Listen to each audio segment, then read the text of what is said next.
मानव इतिहास एक से बढ़कर एक युद्धों की दास्तां से भरा हुआ है।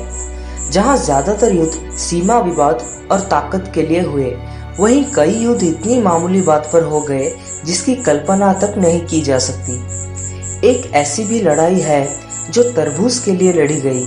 बीकानेर और नागौर की सीमा पर उगे एक तरबूज के लिए दो खेत मालिकों की लड़ाई दो रियासतों तक पहुंच गई।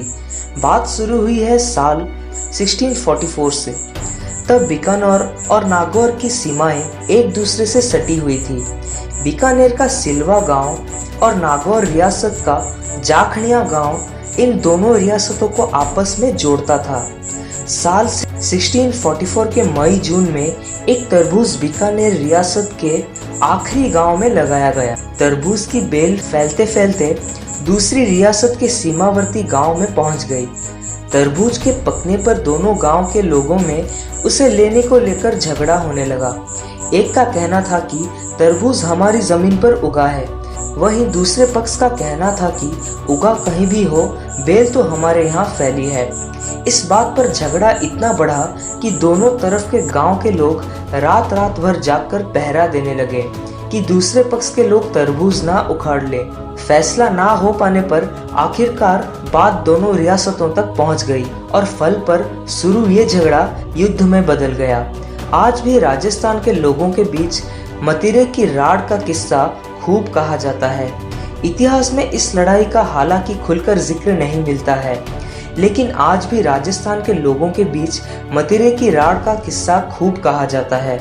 यहाँ राड़ से मतलब है रार यानी लड़ाई। कहा जाता है कि लड़ाई में बीकानेर की सेना का नेतृत्व रामचंद्र मुखिया ने किया था, जबकि नागौर की सेना का नेतृत्व सिंघवी मुखमल ने। जब राजा राव अमर सिंह राठौर लौटे तो उन्हें मतिरे की राड़ के बारे में पता चला।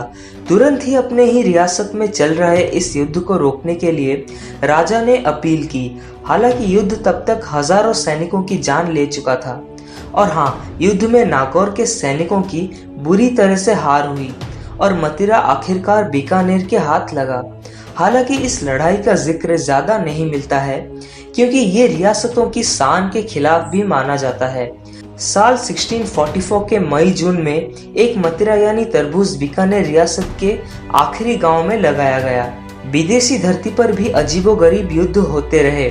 जैसे एक लड़ाई ऐसी भी है, यूरोप के ऑस्ट्रिया के सैनिकों ने आपस में ही युद्ध किया और 10,000 से भी ज्यादा सैनिक मारे गए। कहानी शुरू होती है सितंबर 1788 से, जब ऑस्ट्रिया की सेना यूरोप के कैरेंसबेस शहर को फतह करने पहुंची। उस वक्त ऑस्ट्रियाई सेना एक खास अम्ब्रेला के तहत काम करती थी, जिसमें कई राज्य एक साथ मिलकर काम कर रहे थे। इसे हैब्सबर्ग साम्राज्य कहते थे। इस एम्पायर में ऑस्ट्रिया के सैनिकों के साथ ही जर्मनी, फ्रांस, सर्बिया, पोलैंड और चेक रिपब्लिक के सैनिक भी काम कर रहे थे। अलग अलग भाषाएं होने के कारण इनमें आपस में तालमेल काफी मुश्किल से हो पाता था। यहाँ तक कि जंग के आदेश एक ही तरीके से सारे सैनिकों तक पहुँचाना मुश्किल था। 17 सितंबर की रात गलतफहमी की शुरुआत हुई। हुआ यूं कि डैन्यूब नदी के किनारे रात में गश्त करते ऑस्ट्रियाई सैनिकों को रोमानिया के कुछ लोग शराब पीते दिखे। मित्र देश होने की वजह से लोगों ने थके हारे सैनिकों को शराब पीने का न्योता दिया। सैनिकों ने हाँ भी कर दी और बैठकर शराब पीने लगे। शराब नौशी के इसी कार्यक्रम के दौरान गश्त करते हुए कुछ और ऑस्ट्रियाई सैनिक भी आए और उन्होंने भी शराब में हिस्सा मांगा। उस वक्त तक शराब की एक ही बोतल बाकी थी। नशे में चूर हो चुके सैनिक शराब बांटने की बात पर भड़क उठे और लड़ने लगे। बात इतनी बढ़ गई कि आपस में गुत्थम गुत्था सैनिक गोलियां चलाने लगे। नदी के दूसरी ओर से वे ऑस्ट्रियाई सैनिक जो बिना शराब पिए रात भर इसकी टोह में जागे हुए थे कि तुर्क सेना उन पर अंधेरे में हमला न कर दे। जैसे ही गोलियां की आवाज आई, वे सचेत हो गए। उन्हें लगा कि हमला हो चुका है। वे धड़ाधड़ गोलियां चलाने लगे। अंधेरे में सैनिक चिल्ला भी रहे थे तो आपसी भाषा नहीं समझ पा रहे थे। इसी वजह से कुछ नशे, कुछ अंधेरे और बहुत कुछ भाषा न जानने की वजह से रात भर में 10,000 से भी ज्यादा सैनिकों की जान चली गई। इसे दुनिया की सबसे मूर्खता भरी लड़ाई कहा गया। शराब की वजह से हुई इस लड़ाई को इतिहास की सबसे बेवकूफाना जंग भी कहते हैं। शर्मनाक होने के कारण ही बाद के बहुत सालों तक भी इस जंग का दस्तावेजीकरण नहीं किया गया था।